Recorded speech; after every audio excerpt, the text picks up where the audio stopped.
Venezuela President Nicolás Maduro led the swearing-in ceremony of the Bolivarian Integral Community Commands. Members of U.S. Congress are pressuring the Donald Trump administration to clarify the military attacks on alleged drug trafficking boats in the Caribbean. And a Honduran presidential candidate for the Libre Party, Moncada, reaffirmed that bipartisanship and foreign interference impose a manipulated result that they will expose and denounce.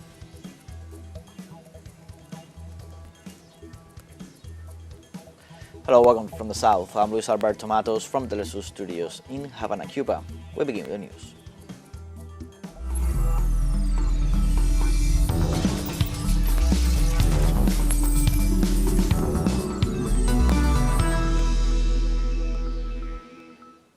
The Venezuelan capital became the stage for the swearing of the Bolivarian Integral Community Commands, a new grassroots model designed to deepen popular power and strengthen citizens' organization. Our colleague Andrea Romero has the details. The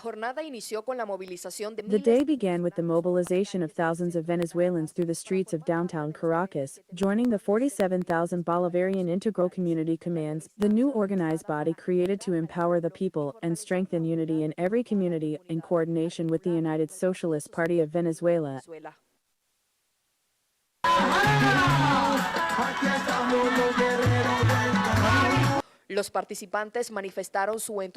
Participants expressed their enthusiasm for this new organizational phase, which brings street leaders into the formation of grassroots committees and community leaders into the new commands, allowing citizens themselves to take on the planning, execution, and management of projects. It's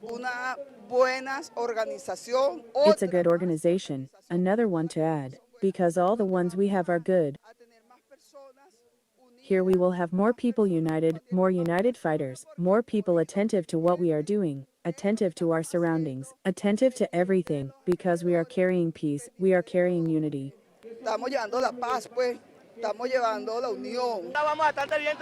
We will be working directly within our communities. We don't have to go to municipal councils or mayor's offices. We ourselves will develop power projects inside our own communities. The focal point of the mobilization was the Miraflores Palace, where President Nicolás Maduro welcomed the commands and proceeded with the swearing-in ceremony. I swear it forever. You are hereby officially sworn in as unified command committees of integral grassroots communities throughout the country.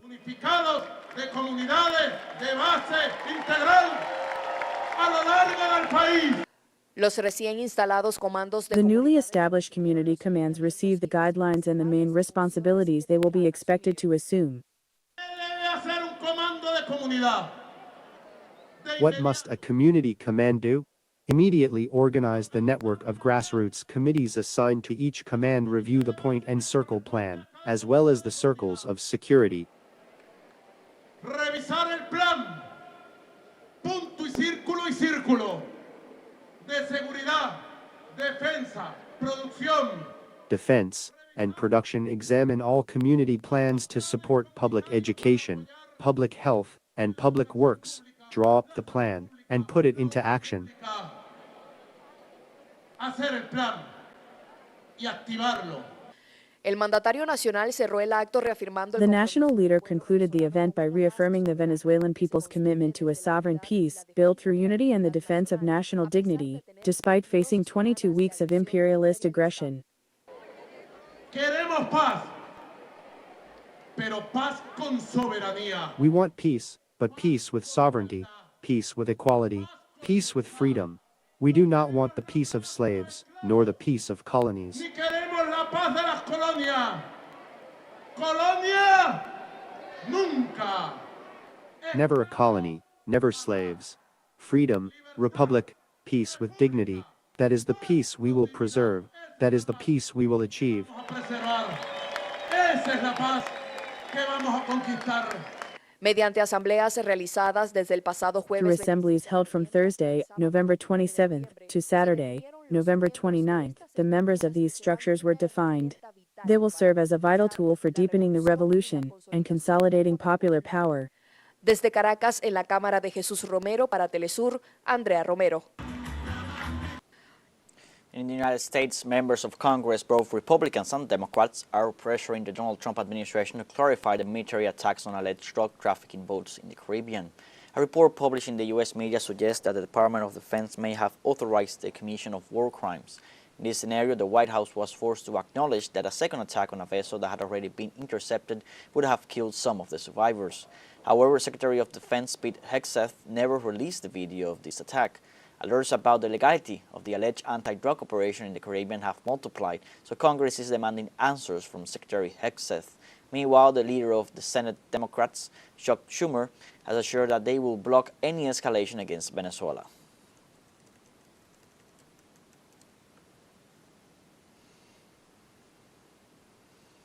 The Prime Minister of St. Lucia, Philippe J. Pierre, reaffirmed the defense of the Caribbean region as a zone of peace. For Latin America for the 5 years that come now? Yes, as I told you last time I spoke to you, we believe in the affairs, internal affairs of a country must be done by the country itself. So we're not getting involved in that. We want the region to be a zone of peace. We maintain our position of the region being a zone of peace. Thank you so much, Prime Minister, and congratulations. Thank you very much. Precisely, Prime Minister Philippe J. Pierre, leader of the St. Lucia Labour Party, was re-elected on Monday as the country held general elections. More details on the significant day with our special envoy, Belén de los Santos. St. Lucia's went to the polls this Monday to elect the parliament representatives and prime minister for the next 5 years. When polls opened at 6:30 a.m., many were already waiting in line. The turnout seemed to be up in numbers. Everybody seemed very enthusiastic, and as you can see, the democratic process is working very fine. The future of the generation to come. So we're voting for the future of our kids and our grandkids. Spirits remained high throughout the day, with many participants in the electoral process pointing to the importance of democracy for St. Lucians. Election day means everything to St. Lucia, from the baby growing up to the elderly. That's what it means, and it means heart and soul to the people. That's what election day means. Yes. A few hours after the polls closed, the hopes of many were confirmed and the celebration filled the streets. The St. Lucia Labour Party, that since 2021 had sought growth through strong social measures, vowing to put the people first, obtained a new landslide victory of 14-1 over the right-wing opposition. The Prime Minister is a very loving man. He's a humble person. He's an honest person, and he works for the people of our country. So that's one of the main reasons why we voted for him back for the second time in office. Can you run a country putting people first? Yeah, you can run a country putting people first, because I mean, without the people, you're not there. You're nowhere without the people, and the poor people is the one that bringing you up. In the midst of the celebration, re-elected Prime Minister Philippe Pierre came out to the streets of his own neighborhood, Castries East, to walk alongside his own people. A powerful image that sets the tone for the years to come. And we're very happy about it. You see the people are celebrating.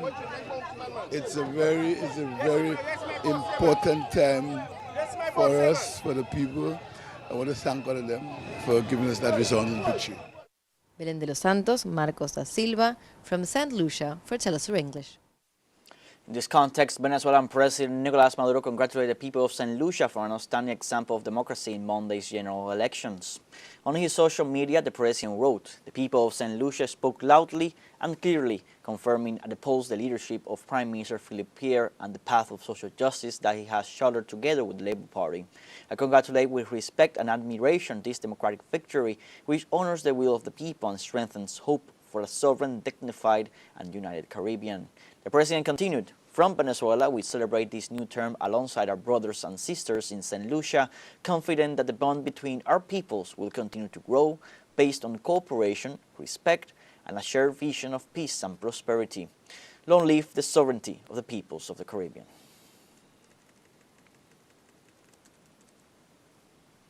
We have our first break coming up. Remember, you can join us on TikTok at teleSUR English, where you'll find news in different formats, news updates, and much more. We're going to be right back. Stay with us.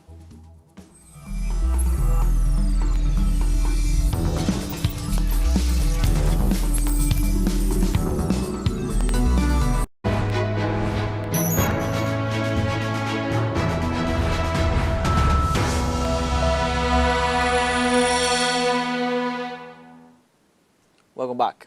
Honduran presidential candidate for the Liberal Party, Moncada, declared on Monday night the elections are not yet lost. The candidate reaffirmed that bipartisanship and foreign interference impose a manipulated result that they will expose and denounce.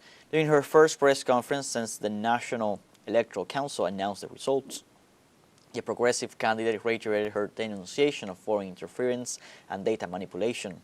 She pointed out that the transmission of preliminary electoral results had been tampered with, as already alleged in 26 audio recordings released during the campaign by the National Party and the Liberal Party.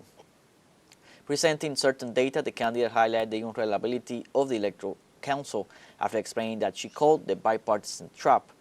She announced the start of a peaceful process of resistance and vowed to demand a review of the tally sheets within the 30 working days established by law in defense of the will and sovereignty of the Honduran people.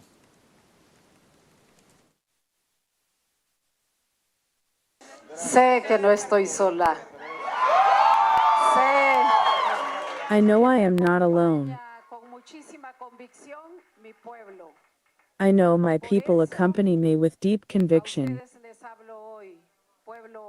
That is why I speak to you today. Honduran people, the elections are not lost.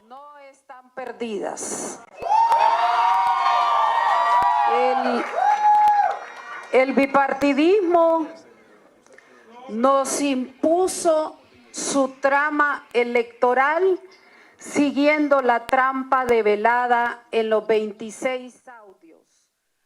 Bipartisanship has imposed its electoral scheme, following the plot revealed in the 26 audios, adulterating the preliminary results transmission system and the biometric system.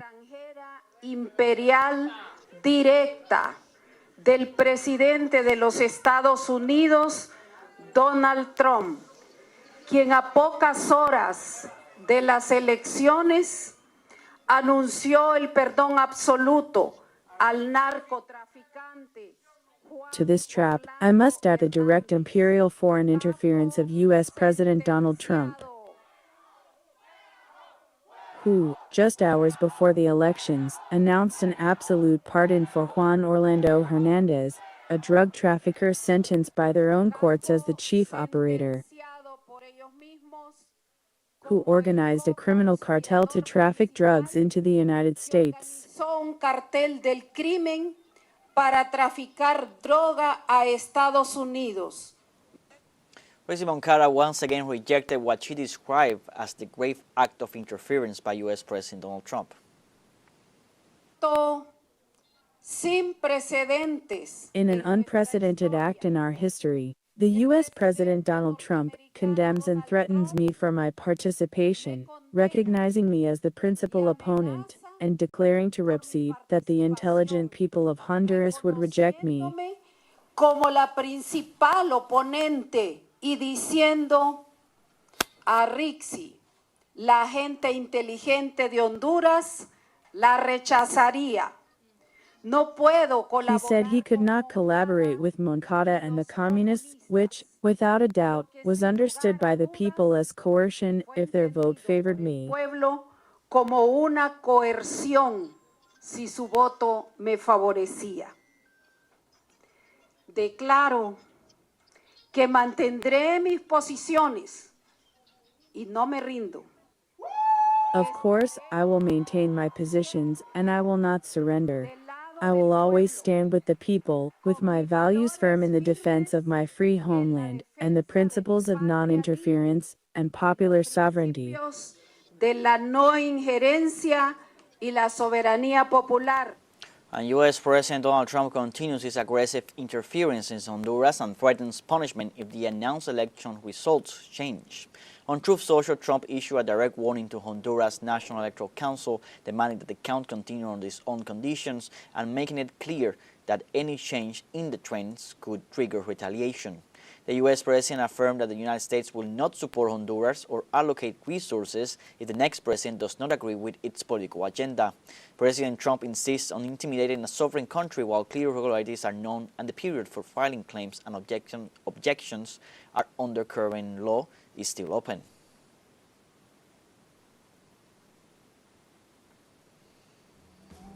We now have our second break coming up. Before we invite you to visit our Facebook page at teleSUR English, there you'll be able to watch our top stories, special live coverage, and much more. Follow our page and activate the notification button to stay up to date on the world's most recent events. Final break, don't go away.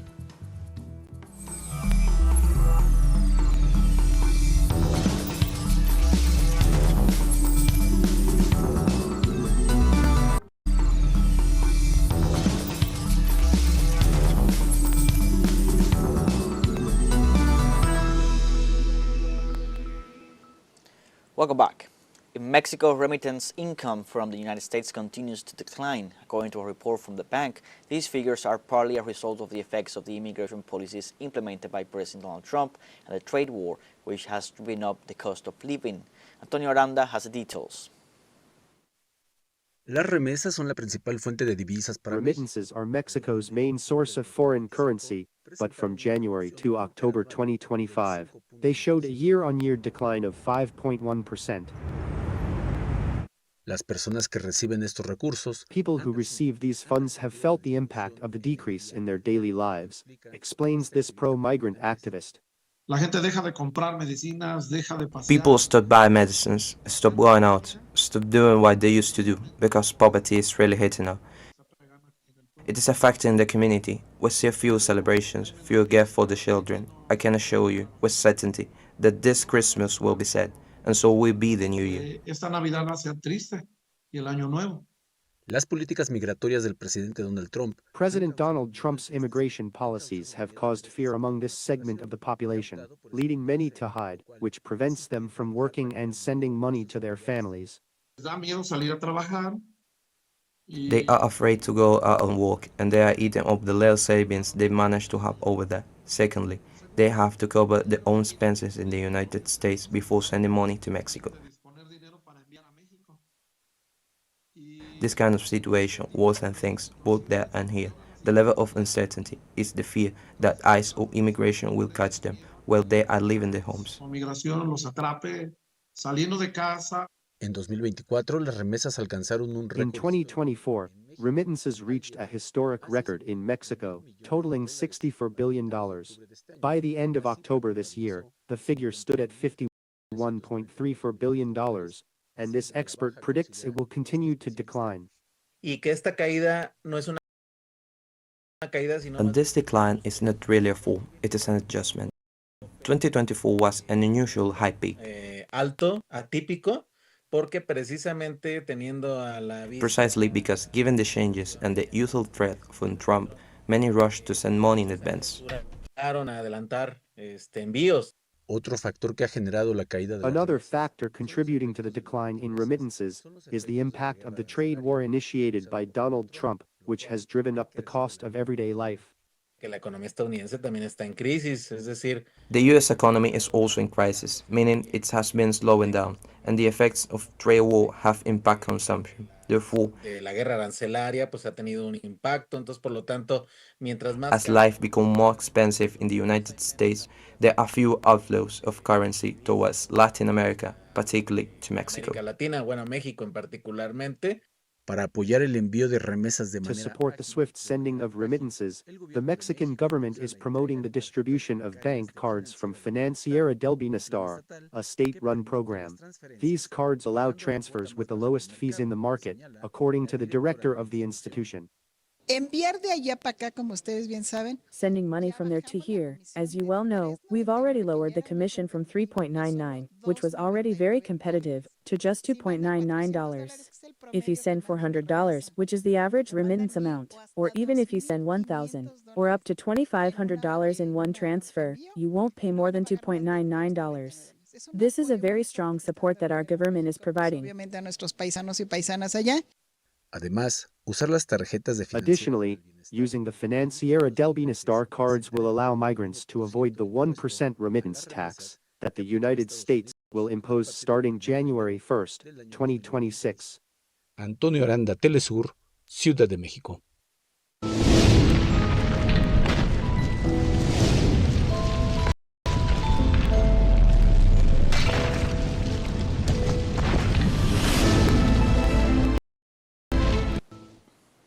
At least 12 people died on Monday after two passenger boats capsized when a block of earth from the bank of one of the main rivers in the Peruvian Amazon collapsed into the water. According to authorities at the National Civil Defense Emergency Operations Center, the accident occurred on the Ucayali River in the early hours of the morning near the port of Iparia. The mobile emergency care system, public service for emergencies, say that 20 injured people were treated after being rescued from the waters of the giant river. Officials said the total number of passengers remains undetermined, as many of these boats operated informally and exceeded the maximum number of passengers allowed. La carga, entiendo, bendiciones, igual para ti, hermano. Sí, los tripulantes todos. Southeast Asia is facing a severe humanitarian crisis due to intense rains and storms, a phenomenon that reflects the region's growing vulnerability to climate change and leaves millions of people at risk. Our correspondent in China, Bruno Falsi, has the details. Of teleSUR and all the audience watching us in this transmission. I am in Beijing now, this time to report on the devastating impact of the intense rains affecting Indonesia, Sri Lanka, Malaysia, and Thailand, this simultaneously. So far, more than 1,000 deaths have been reported, but authorities warn that these numbers could rise even more, as hundreds of people remain missing and several communities are still cut off. The greatest losses are concentrated in Indonesia, especially on the island of Sumatra, with several hundreds dead and more than 50,000 people evacuated. Sri Lanka, floods and landslides caused by the cyclone left 100 deaths, and more than 30,000 people are in temporary shelters. In Malaysia and Thailand, dozens of people died, and thousands of people were forced to leave their homes, affecting tens of thousands of people more. The waters continue to rise in several low-lying areas and along the riverbanks, while damaged roads and bridges are hindering the delivery of aid. Rescue team and military forces are working against the clock to set those affected to help and assist the affected, locate missing persons, and restore essential service. This disaster highlighted the region's growing climate vulnerability, where extreme weather events are intensified due to the global warming, and underscores the urgent need for prevention, adaptation, and social assistance strategy to protect the people more vulnerable. This news from here, the capital of China, we'll go back to the studios in La Habana, Cuba. Like this, we have come to the end of this news brief. You can find these and many other stories on our website at telesurenglish.net. So join us on social media, Facebook, X, Instagram, Telegram, and TikTok. For TeleSUR English, I'm Luis Alberto Matos. Thanks for watching.